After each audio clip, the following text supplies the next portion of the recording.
నమస్తే, welcome to morning express. నీ కుమార్ దామెరా. నిలవంక కనిపించడంతో నేడు ముస్లిం సోదరులు రంజాన్ పండుగను జరుపుకుంటున్నారు. నెల రోజులుగా చేసిన ఉపవాస దీక్షలకు ముగింపు పలికి పండుగ సంబరాల్లో మునిగిపోయారు. ఈద్ ఉల్ ఫితార్ను పురస్కరించుకుని ఈద్గాలో ప్రత్యేక ప్రార్థనలు చేయనున్నారు. ఇప్పటికే ప్రత్యేక నమాజుల కోసం ఈద్గాలు ముస్తాబయ్యాయి.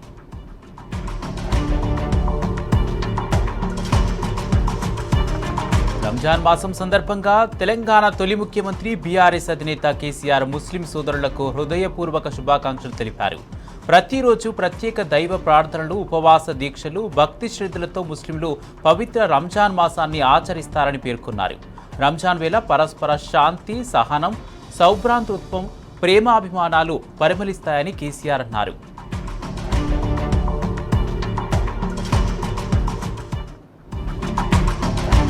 బీఆర్ఎస్ అధినేత తెలంగాణ తొలి ముఖ్యమంత్రి కేసీఆర్ను చింతమడక ప్రజలు ఆహ్వానించారు. ఈ నెల 25 నుంచి 27 వరకు జరిగే శ్రీ పట్టాభి సీతారామచంద్రస్వామి వేడుకలకు హాజరు కావాలని ఆలయ కమిటీ ప్రతినిధులు ఆహ్వానించారు. మార్చి 25 నుంచి 27 వరకు శ్రీ పట్టాభి సీతారామచంద్రస్వామి ఆలయంలో నూతన ధ్వజస్తంభ ప్రతిష్ఠ, శ్రీరామనవమి వేడుకలు జరగనున్నాయి.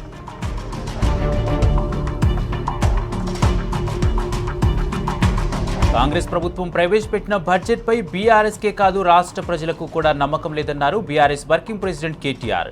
3 నెలల్లోనే 6 గ్యారంటీలు అమలు చేస్తామని చెప్పిన కాంగ్రెస్ అధికారంలోకి వచ్చి 3 ఏళ్లవుతున్నా ఇంతవరకు హామీలు అమలు చేసిన పాపాన పోలేదన్నారు. అసమర్థుని జీవయాత్రలా రేవంత్ సర్కారు నడుస్తుందని, పాలన చేతగాక సీఎం రేవంత్ ఫ్రస్ట్రేట్ అవుతున్నారని ఫైర్ అయ్యారు కేటీఆర్.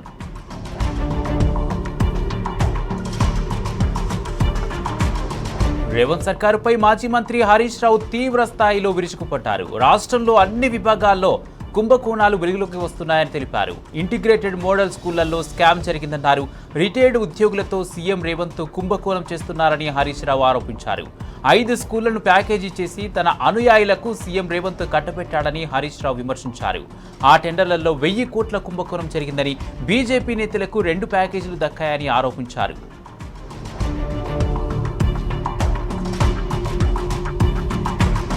6 గ్యారంటీలను చట్టబద్ధత చేయకుండా రాష్ట్ర ప్రజలను మోసం చేస్తున్న రేవంత్ ప్రభుత్వంపై మండిపడ్డారు బీఆర్ఎస్ వర్కింగ్ ప్రెసిడెంట్ కేటీఆర్.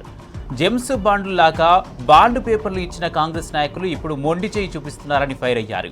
3 నెలల్లో హామీలు నెరవేరుస్తామని చెప్పి 3 సార్లు బడ్జెట్ పెట్టినా ఇచ్చిన హామీలను విస్మరించిందన్నారు. హామీల కోసం ఎదురు చూస్తున్న ప్రజల తరపున ప్రభుత్వాన్ని శాసనసభలో నిలదీస్తామని అన్నారు కేటీఆర్.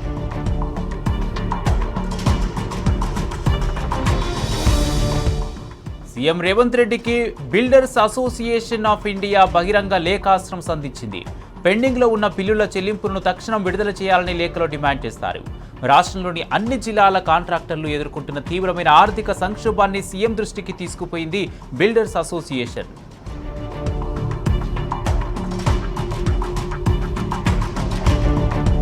ప్రైవేటు భూమిని కబ్జా చేసేందుకు మంత్రి పొంగిరెడ్డి శ్రీనివాసరెడ్డి కొడుకు మరోసారి దౌర్జన్యానికి పాల్పడ్డారు. రంగారెడ్డి జిల్లా గండిపేట మండలం వట్టినాగులపల్లిలోని 20 ఎకరాల ప్రైవేటు స్థలాన్ని కబ్జా చేసేందుకు పొంగిరెడ్డి కొడుకు హర్ష ప్రయత్నిస్తున్నాడు. పట్టపగలే ముఖానికి మాస్కులు ధరించి ప్రహారీ గోడ కూల్చేశారు. భూ యజమానులు హైకోర్టు ఆర్డర్ చూపించినా మా బాసు కూల్చేయమన్నాడని దౌర్జన్యం చేస్తారు. డయల్ 100కి ఎన్నిసార్లు ఫోన్ చేసినా పోలీసులు రాలేదని వాపోయారు. ఇంతటి దౌర్జన్యకాండపై పోలీసులు ప్రేక్షక పాత్ర పోషిస్తున్నారని మండిపడుతున్నారు.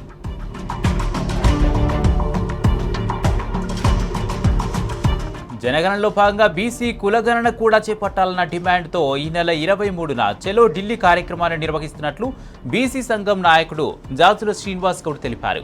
ఈ నేపథ్యంలో హైదరాబాద్ కాచిగూడలో బీసీల చెలో ఢిల్లీ గోడపత్రికను ఆవిష్కరించారు. ఢిల్లీని జంతర్ మంతర్ వద్ద నిర్వహించే కార్యక్రమంలో 6 రాష్ట్రాలకు చెందిన బీసీ నాయకులు పాల్గొంటారని చెప్పారు.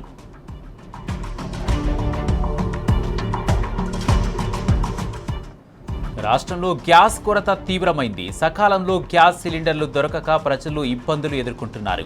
నిర్మల్ జిల్లా కేంద్రంలోని ఈద్గా వద్ద ప్రధాన రహదారిపై ఖాళీ సిలిండర్లు అడ్డం పెట్టి నిరసన తెలిపారు వినియోగదారులు. ఆన్లైన్లో గ్యాస్ బుక్ చేసుకుని రోజులు గడుస్తున్నా సిలిండర్లు ఇవ్వడం లేదంటూ గ్యాస్ ఏజెన్సీల ముందు ఆందోళన చేశారు.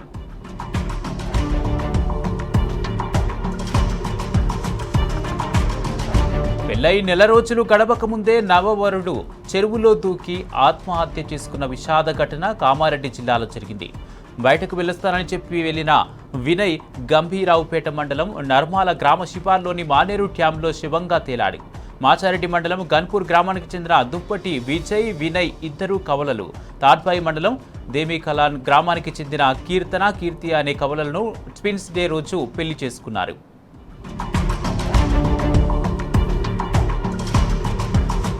జగిత్యాల జిల్లా మెట్పల్లిలోని కొత్త బస్టాండ్ సమీపంలో రోడ్డు ప్రమాదం చోటు చేసుకుంది. బుడగజంగాల కాలనీకి చెందిన దుర్గయ్య అనే వ్యక్తి బస్టాండ్ వైపు వెళ్తుండగా ఆర్టీసీ బస్సు ఢీకొట్టింది. ఈ ప్రమాదంలో దుర్గయ్య అక్కడికక్కడే మృతి చెందాడు. నిజామాబాద్ డిపోకు చెందిన ఆర్టీసీ బస్సు హన్మకొండ వైపు వెళ్తుండగా ఈ ప్రమాదం జరిగింది. ఈ సంఘటనపై పోలీసులు కేసు నమోదు చేసి దర్యాప్తు చేపట్టారు.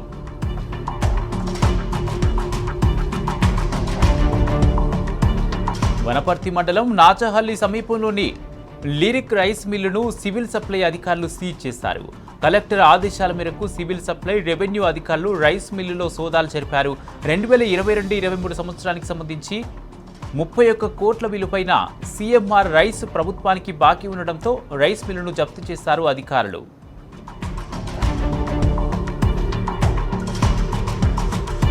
నాగోల్ పరిధిలో కేఫ్ పేరుతో హుక్కా సెంటర్ నిర్వహిస్తున్న సెహారీ కేఫ్ పై ఎల్బీ నగర్ పోలీసులు దాడి చేశారు. ఎలాంటి అనుమతులు లేకుండా హుక్కా సెంటర్ను నడుపుతున్నట్లు గుర్తించారు. 20 మందిని అదుపులోకి తీసుకోవడంతో పాటు కొన్ని మొబైల్ ఫోన్స్, 15 వాహనాలను స్వాధీనం చేసుకున్నారు.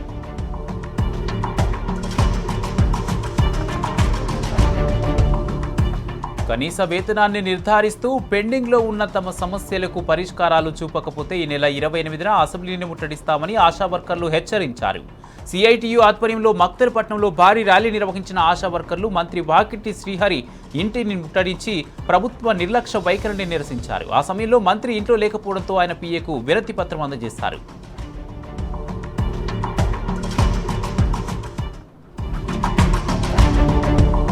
కుమ్రంభీం ఆసిఫాబాద్ జిల్లాలోని ఓ గ్రామంలో డీజే ప్రీ వెడ్డింగ్ షూట్ పై నిషేధం విధించారు. పెళ్లిళ్లు, పేరంటాలకు డీజేలు నిషేధించడంతో పాటు హల్దీ వేడుక, ప్రీ వెడ్డింగ్ షూట్ వేడుకలను నిషేధిస్తున్నట్లు రెప్పన మండలం ఖైరిగూడ గ్రామస్తులు ప్రతిజ్ఞ చేశారు. శ్రీరామనవమి అనంతరం గ్రామంలో మద్యపానం, గుడుంబా నిషేధానికి కృషి చేస్తామని ప్రతినబూనారు. ఇక ఈ నిబంధనలు అతిక్రమించిన వారికి 50,000 జరిమానా విధించబడుతుందని తీర్మానం చేశారు గ్రామ పెద్దలు.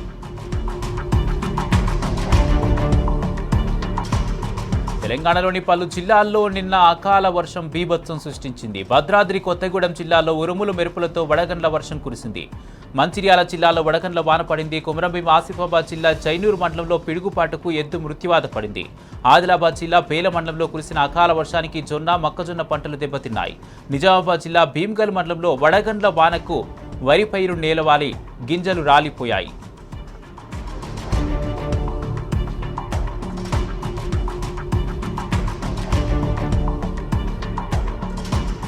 తమిళనాడు సేలంలో నిన్న ఘోర రోడ్డు ప్రమాదం జరిగింది. అదుపు తప్పిన ప్రభుత్వ బస్సు డివైడర్ ఎక్కి అవతలి వైపు వెళ్తున్న వాహనాలను ఢీకొట్టింది. ఈ ప్రమాదంలో 8 మంది అక్కడికక్కడే మృతి చెందగా పలువురికి తీవ్ర గాయాలయ్యాయి.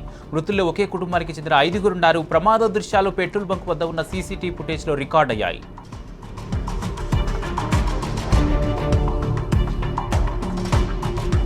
యూపీలోని ఓ కాలేజీ క్యాంపస్లో తోటి విద్యార్థి చేతిలో దారుణ హత్యకు గురయ్యాడు. యూపీ కాలేజ్ క్యాంపస్ ఆవరణలో నిన్న ఈ దారుణం జరిగింది. బీఎస్సీ 4వ సెమిస్టర్ చదువుతున్న సూర్యప్రతాప్ సింగ్ను ప్రత్యర్థి వర్గానికి చెందిన మంజిత్ చౌహాన్ గన్తో కాల్చాడు.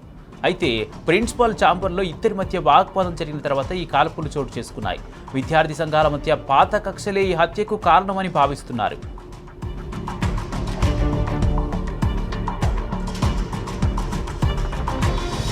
పుష్ప సినిమా స్టైల్లో డ్రగ్స్ తరలించేందుకు స్మగ్లర్లు చేసిన ప్రయత్నం బెడిసికొట్టింది. మిజోరాంలోని చంపై జిల్లాలో డ్రగ్స్ను తరలించేందుకు సిద్ధం చేసిన వాహనాన్ని అస్సాం రైఫిల్స్ పోలీసులు సంయుక్తంగా పట్టుకున్నారు. ఈ దాడిలో 23.72 కోట్ల విలువైన 8 కిలోల మెథాంఫెటమైన్ మాత్రలు పట్టుబడ్డారు.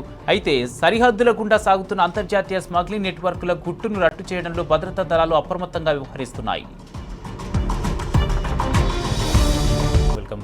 పశ్చిమాసియా ఉద్రిక్తతల ప్రభావం డెలివరీ యాప్లపై కూడా పడుతోంది. ప్రముఖ ఫుడ్ డెలివరీ యాప్ జొమాటో తన ప్లాట్ఫామ్ ఫీజును పెంచింది. వినియోగదారులు ఒక్కో ఆర్డర్కు ఇక నుంచి ₹2.40 అదనంగా చెల్లించాల్సి ఉంటుంది. దీంతో ఇప్పటికే వసూలు చేస్తున్న ఫీజు ₹12.50 నుంచి ₹14.90కు చేరింది.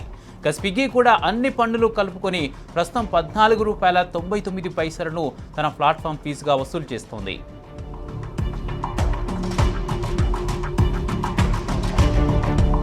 ఇజ్రాయెల్ దాడుల్లో ఇరాన్ తీవ్రంగా నష్టపోతుంది. యుద్ధంలో ఇరాన్కు మరో ఎదురుదెబ్బ తగిలింది. ఇజ్రాయెల్ దాడుల్లో మరో కీలక సైనిక అధికారి ఐఆర్జీసీ ప్రతినిధి జనరల్ అలీ మొహమ్మద్ నైని మృతి చెందారు. ఈ మృతిని ఐఆర్జీసీ ధృవీకరించింది.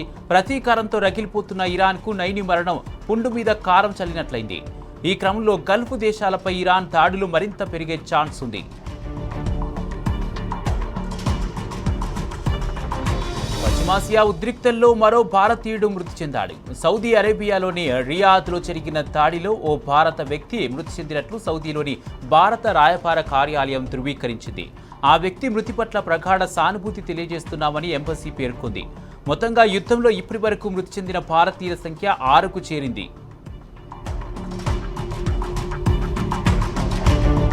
పశ్చిమాసియా యుద్ధం నేపథ్యంలో భారత్ కీలక నిర్ణయం తీసుకుంది. గల్ఫ్ దేశాల్లో చిక్కుకున్న భారతీయులను స్వదేశానికి తీసుకువచ్చేందుకు ప్రయత్నాలు ముమ్మరం చేసింది.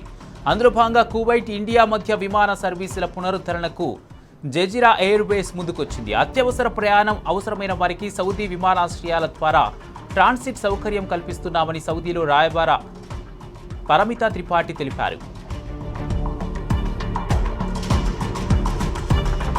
లెబనాన్లో క్షిపణి దాడి నుంచి ఓ జర్నలిస్టు త్రుటిలో తప్పించుకున్నాడు.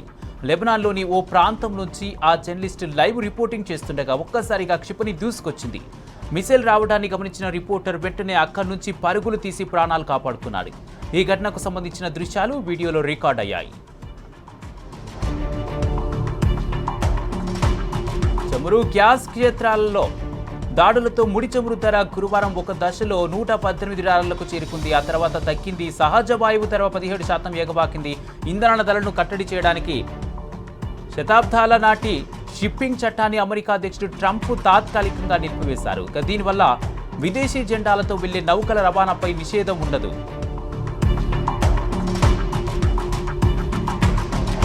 ఇరాన్ మూసేసిన హార్ముజ్ జలసంధిని మళ్లీ అందుబాటులోకి తెచ్చే పనిలో పడింది అమెరికా. దీనిలో భాగంగానే హార్ముజ్ తీరంలో మోహరించిన ఇరాన్ సేనలకు చెక్ పెడుతోంది. Iran sea mines, boats, missiles నుంచి ఎదురయ్యే ప్రమాదాల్ని అరికట్టేందుకు స్పెషల్ ఆపరేషన్ నిర్వహిస్తుంది. ఇందుకోసం A-10 యుద్ధ విమానాలకు తోడు తక్కువ ఎత్తులో ఎగిరే అపాచీ అటాక్ హెలికాప్టర్లను రంగంలోకి దించింది. దీనికి సంబంధించిన వీడియోను US సెంట్రల్ కమాండ్ రిలీజ్ చేసింది.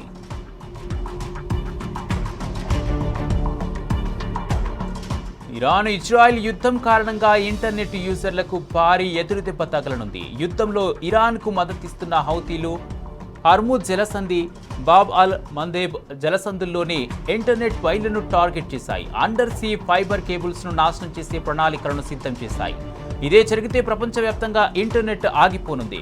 దాంతో వీడియో కాల్స్, ఈమెయిల్స్, బ్యాంకింగ్ లావాదేవీలు, AI సర్వీసులు ఎక్కడికక్కడ స్తంభించనున్నాయి.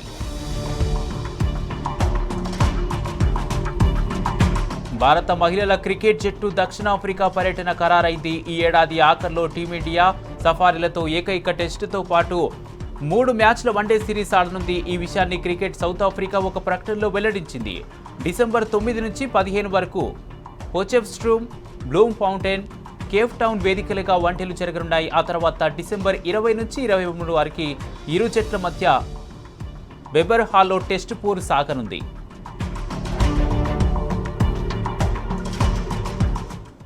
ఇంటర్నేషనల్ మాస్టర్స్ లీగ్ 2వ సీజన్కు వేలైంది.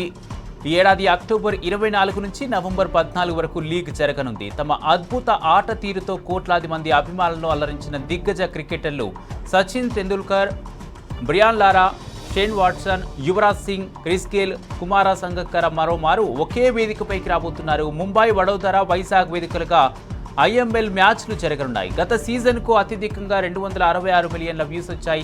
సచిన్ సారథ్యంలోని ఇండియన్ మాస్టర్స్ గత సీజన్లో లీగ్ విజేతగా నిలిచింది.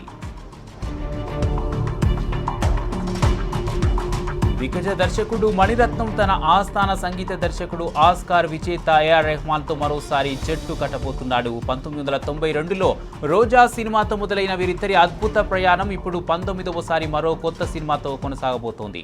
ఈ క్రేజీ ప్రాజెక్టులో మక్కల్ సెల్వం విజయ్ సేతుపతి హీరోగా నటించబోతుండగా national star Sai Pallavi heroine గా నటించబోతోంది.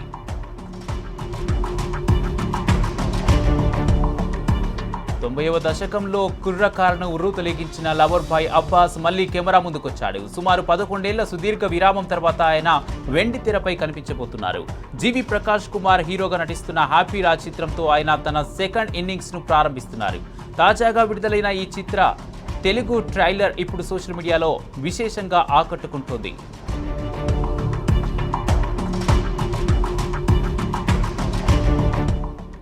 ఇవి మార్నింగ్ ఎక్స్ప్రెస్ అప్డేట్స్. చూస్తూనే ఉండండి టీ న్యూస్.